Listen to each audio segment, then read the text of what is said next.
നമസ്കാരം. ചലഞ്ചർ ആപ്പിന് യൂട്യൂബ് ചാനലിലേക്ക് എല്ലാവർക്കും സ്വാഗതം. കഴിഞ്ഞ ദിവസം LDC പത്തനംതിട്ട തിരുവനന്തപുരം ജില്ലക്കാർക്ക് പ്രൊഫൈൽ മെസ്സേജ് വന്ന കാര്യം അറിയിച്ചുകൊണ്ട് നമ്മളൊരു വീഡിയോ ചെയ്തിരുന്നു. അതിന്റെ കമന്റ് ബോക്സിലും എനിക്ക് നേരിട്ടും പല ഉദ്യോഗാർത്ഥികൾ ചോദിച്ച പ്രധാനപ്പെട്ട 3 സംശയങ്ങളാണ് നമ്മൾ നോക്കാൻ പോകുന്നത്. ഒന്ന്, പ്രൊഫൈൽ മെസ്സേജ് വന്ന എല്ലാവരും ഷോർട്ട് ലിസ്റ്റിൽ ഉണ്ടാവുമോ എന്നുള്ളതാണ്. രണ്ടാമതായി കൊണ്ട് ചോദിച്ചത് മെസ്സേജ് വരാത്ത ആളുകൾ ലിസ്റ്റിൽ ഉണ്ടാവാൻ, ഷോർട്ട് ലിസ്റ്റ് വരുന്ന സമയത്ത് ഉണ്ടാവാൻ സാധ്യതയുണ്ടോ എന്നുള്ളതാണ്. മൂന്നാമത്തെ കാര്യം, എന്നെക്കാളും മാർക്ക് കുറഞ്ഞ ആളുകൾക്ക് പ്രൊഫൈൽ മെസ്സേജ് വന്നിട്ടുണ്ട്, പക്ഷെ എനിക്ക് വന്നിട്ടില്ല, ഷോർട്ട് ലിസ്റ്റ് വരുന്ന സമയത്ത് അതിനുള്ള സാധ്യതയുണ്ടോ എന്നുള്ളതാണ്. നമുക്ക് ഈ 3 ചോദ്യങ്ങളും പരിശോധിച്ച് അതിനെ നിജസ്ഥിതി നാം നോക്കാം. ഒന്ന്, മെസ്സേജ് വന്ന എല്ലാവരും ഷോർട്ട് ലിസ്റ്റിൽ ഉണ്ടാവുമോ എന്നുള്ളതാണ്. അപ്പൊ ഇതാദ്യം ഇതിനൊരു രീതി മനസ്സിലാക്കാം. PSCയുമായി നമ്മൾ പലപ്പോഴും ബന്ധപ്പെട്ട സമയത്തൊക്കെ PSCക്ക് വ്യക്തമായിട്ടുള്ള ധാരണ, PSC ഉദ്യോഗസ്ഥന്മാർക്ക് വ്യക്തമായിട്ടുള്ള ധാരണ ഈ പ്രൊഫൈൽ മെസ്സേജുമായി ഇല്ല എന്നുള്ളതാണ് നമുക്ക് മനസ്സിലാക്കാൻ പറ്റിയത്. പക്ഷെ പൊതുവിൽ നമ്മൾ കാണുന്ന രീതി എന്ന് പറഞ്ഞാൽ പ്രൊഫൈൽ മെസ്സേജ് വന്ന എല്ലാവരും ഷോർട്ട് ലിസ്റ്റിൽ ഉണ്ടാവണമെന്നില്ല. അതായത് 500 പേർക്ക് പ്രൊഫൈൽ മെസ്സേജ് വന്നു എന്ന് വിചാരിക്കാം. പക്ഷെ ഷോർട്ട് ലിസ്റ്റ് വരുന്ന സമയത്ത് ആ ഒരു ഷോർട്ട് ലിസ്റ്റിൽ ഒരു 300, 350, 400 ആളുകളായിരിക്കും ഉണ്ടാവും. ബാക്കി 100 പേര് പക്ഷേ ലിസ്റ്റിൽ തന്നെ ഉണ്ടാവണമെന്നില്ല. അങ്ങനത്തെ എത്രയോ എക്സാമ്പിൾസ് നിങ്ങൾക്കും നിങ്ങളുടെ ഫ്രണ്ട്സിനൊക്കെ ഉണ്ടായിട്ടുണ്ടാവും. പ്രൊഫൈൽ മെസ്സേജ് വന്നിട്ടുണ്ടാവും, പക്ഷേ ഷോർട്ട് ലിസ്റ്റ് വന്ന സമയത്ത് ലിസ്റ്റിൽ ഉൾപ്പെടാതെ പോയിരിക്കുന്ന കാര്യങ്ങൾ പല ആളുകൾക്കും അറിയാവുന്നതാണ്. പക്ഷേ രണ്ടാമത്തെ ചോദ്യം, മെസ്സേജ് വരാത്തവർ ലിസ്റ്റിൽ ഉണ്ടാവുക എന്നുള്ളതാണ്. സാധാരണഗതിയിൽ നമ്മൾ കണ്ടിട്ടുള്ളത് പ്രൊഫൈൽ മെസ്സേജ് വരാത്ത ആളുകൾ ലിസ്റ്റിൽ ഉൾപ്പെടുന്നതായിട്ട് കണ്ടിട്ടില്ല.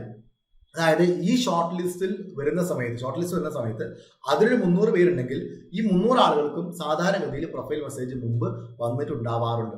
വളരെ റയർ കേസുകളിൽ, ആ കേസുകൾ ഞാൻ താഴെ പറയാം, പിന്നീട് പറയാം. ഓക്കെ, വളരെ റയർ കേസുകളിൽ മാത്രമാണ് പ്രൊഫൈൽ മെസ്സേജ് വരാത്ത ആളുകൾ ഷോർട്ട് ലിസ്റ്റിൽ ഉള്ളതായിട്ട് കാണാറുള്ളത്. ഓക്കെ, മൂന്നാമത്തത്, എന്നേക്കാൾ മാർക്ക് കുറഞ്ഞവർക്ക് പ്രൊഫൈൽ മെസ്സേജ് വന്നിട്ടുണ്ട്, പക്ഷെ എനിക്ക് വന്നിട്ടില്ല, അപ്പൊ ഞാൻ ഷോർട്ട് ലിസ്റ്റിൽ ഉണ്ടാവുമോ എന്നുള്ളതാണ്. ഇവിടെ ഞാൻ നേരത്തെ പറഞ്ഞ പോയിന്റും ഇതും കൂടെ ചേർത്ത് വായിക്കാം. അതായത് പ്രൊഫൈൽ മെസ്സേജ് വന്നില്ല, പക്ഷെ എന്നേക്കാൾ മാർക്ക് കുറഞ്ഞ ആളുകൾക്ക് പ്രൊഫൈൽ മെസ്സേജ് വന്നു, പക്ഷെ എനിക്ക് വന്നില്ല, അപ്പൊ ഞാൻ ഇനി ഷോർട്ട് ലിസ്റ്റിൽ ഉണ്ടാവുമോ എന്നുള്ളതാണ്. ഞാൻ നേരത്തെ 2-3 റയർ കേസ് പറഞ്ഞില്ലേ, അതിൽ പെട്ട ഒന്നാണ്. ഇതിനൊരു എക്സാമ്പിൾ ഞാൻ പറയാം. ഇപ്പോൾ റീസെന്റ് ഈ കഴിഞ്ഞ LDC പത്തനംതിട്ടയുടെ പ്രൊഫൈൽ മെസ്സേജ് വന്ന സമയത്ത് തന്നെ എനിക്കറിയാവുന്ന ഒരു കുട്ടി, ആ കുട്ടിക്ക് 59 മാർക്കാണ് ഫൈനൽ ആൻസറിക്ക് പ്രകാരമുള്ളത്. ആ കുട്ടിയുടെ മറ്റൊരു ഫ്രണ്ടിന് 48 മാർക്കായിരുന്നു. ഈ 48 മാർക്കുള്ള കുട്ടിക്ക് പ്രൊഫൈൽ മെസ്സേജ് വന്നു, പക്ഷെ ഈ കുട്ടിക്ക് വന്നില്ല.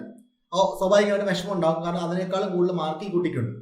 അപ്പോൾ ഈ കുട്ടി PSCയിൽ അന്വേഷിച്ച സമയത്ത് മനസ്സിലാക്കാൻ പറ്റിയത്, ഒരു 2 ആഴ്ച മുമ്പ് WCPOയുടെ ഒരു NCA ലിസ്റ്റുമായി ബന്ധപ്പെട്ട് ഈ കുട്ടിക്ക്, ഈ 58 മാർക്കിലെ കുട്ടിക്ക് പ്രൊഫൈൽ മെസ്സേജ് വന്നിരുന്നു. ആ സമയത്ത് ആവശ്യപ്പെട്ട ഡോക്യുമെന്റ്സ് എല്ലാം പ്രൊഫൈലിൽ അപ്ലോഡ് ചെയ്തിരുന്നു.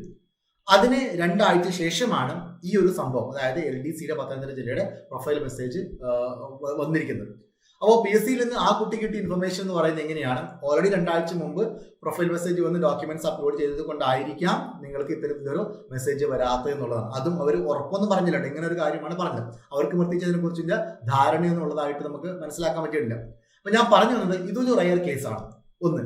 രണ്ടാമത്, 1-2 കേസുകളിൽ ഞാൻ മനസ്സിലാക്കിയിട്ടുണ്ട്, പ്രൊഫൈൽ മെസ്സേജ് വരാത്ത കുട്ടികൾ പിന്നീട് ഷോർട്ട് ലിസ്റ്റ് വന്ന സമയത്ത്, ഓക്കെ, 1-2 എക്സാംസിൽ ഞാൻ അങ്ങനെ ശ്രദ്ധിച്ചിട്ടുണ്ട്, ഷോർട്ട് ലിസ്റ്റ് വന്ന സമയത്ത് ലിസ്റ്റിൽ ഉൾപ്പെട്ടതായിട്ട് ശ്രദ്ധിച്ചിട്ടുണ്ട്. അപ്പോൾ ഞാൻ പറഞ്ഞു വന്നത്, നിങ്ങൾക്ക് നിലവിൽ പ്രൊഫൈൽ മെസ്സേജ് വന്നിട്ടില്ലെങ്കിലും നിങ്ങൾക്ക് അത്യാവശ്യം സ്കോർ ഉണ്ട്, നിങ്ങളെക്കാളും കുറഞ്ഞ മാർക്കുള്ള ആൾക്ക് പ്രൊഫൈൽ മെസ്സേജ് വന്നായിട്ട് നിങ്ങൾ ശ്രദ്ധിച്ചിട്ടുണ്ടെങ്കിൽ തീർച്ചയായിട്ടും ഷോർട്ട് ലിസ്റ്റ് വരുന്ന സമയത്ത് നിങ്ങളുടെ രജിസ്റ്റർ നമ്പർ ഉണ്ടോ എന്നുള്ളത് നിങ്ങൾ ചെക്ക് ചെയ്യണം.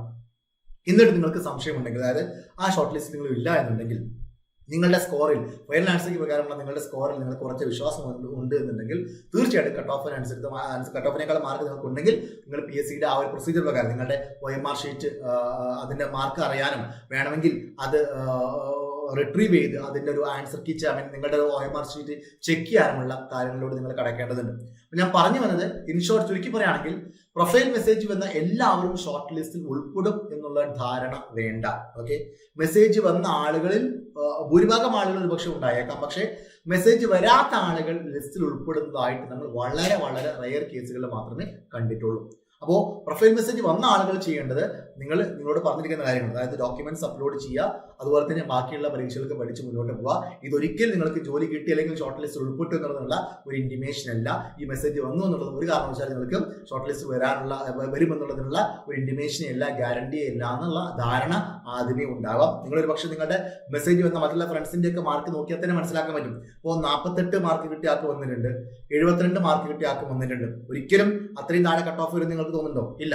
അപ്പോൾ ഇതിൽ സപ്ലിമെന്ററി ലിസ്റ്റിലുള്ള ആളുകൾ ഉണ്ടാവാം, മെയിൻ ലിസ്റ്റിലുള്ള ആളുകൾക്ക് മെസ്സേജ് വരാറുണ്ട്. അപ്പോൾ ഒരു ഷാഡോ ലിസ്റ്റ് പോലും സാധാരണയാണെങ്കിലൊക്കെ ഞാൻ നേരത്തെ പറഞ്ഞ പോലെ ഇല്ലാത്ത ആളുകളും ഇതിൽ ലിസ്റ്റിലില്ലാത്ത ഷോർട്ട് ലിസ്റ്റ് ഇല്ലാത്ത ആളുകളും മെസ്സേജ് വരാറെന്ന് പറഞ്ഞില്ല. അപ്പോൾ അതൊക്കെ ഒരു ഷാഡോ ലിസ്റ്റിന്റെ ഭാഗമാണ്. അതായത് ഒരു മാക്സിമം കുറയാണെങ്കിൽ എത്ര വരെ കുറയാമെന്നൊക്കെ നോക്കിയിട്ട് ഒരു പക്ഷേ പ്രൊഫൈൽ മെസ്സേജ് അയക്കുന്നതായിരിക്കാം. വലിയ ധാരണ ഇതിനെക്കുറിച്ച് നമ്മൾ PSC പലതവണ അന്വേഷിച്ചാണ് ആർക്കൊക്കെയാണ് വരുന്നത് എന്ന എല്ലാ ആളുകളും ലിസ്റ്റ് ഉണ്ടാവാറില്ലല്ലോ, വരാത്ത ആളുകൾ പലപ്പോഴും ലിസ്റ്റിൽ ഉണ്ടാവാറുണ്ടല്ലോ എന്നൊക്കെ ചോദ്യങ്ങൾ ചോദിക്കുന്ന സമയത്തും അവർക്കും വലിയൊരു ധാരണ ഇതിനെക്കുറിച്ച് ഇല്ല എന്നുള്ളതാണ് നമുക്ക് മനസ്സിലാക്കാൻ പറ്റിയത്.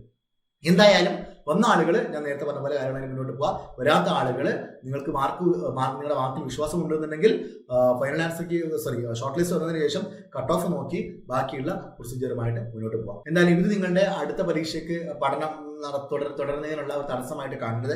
എല്ലാവരും പഠിച്ച് മുന്നോട്ട് പോവുക. സെക്രട്ടറി അസിസ്റ്റന്റ് ഉൾപ്പെടെയുള്ള CPO പോലെയുള്ള പരീക്ഷകളൊക്കെ വരാനുണ്ട്, SI പോലത്തെ പരീക്ഷകളൊക്കെ വരാനുണ്ട്. നല്ല രീതിയിൽ പ്രിപ്പറേഷൻ ചെയ്യുക. ഡിസംബർ എന്ന് പറയുന്ന നോട്ടിഫിക്കേഷനുകളുടെ കാലമാണ്. മാക്സിമം നോട്ടിഫിക്കേഷൻസ് വരുന്നതായിരിക്കും. അത് മനസ്സിൽ കൊണ്ടുകൊണ്ട് തന്നെ നല്ല രീതിയിൽ പ്രിപ്പയർ ചെയ്യാം. All the very best.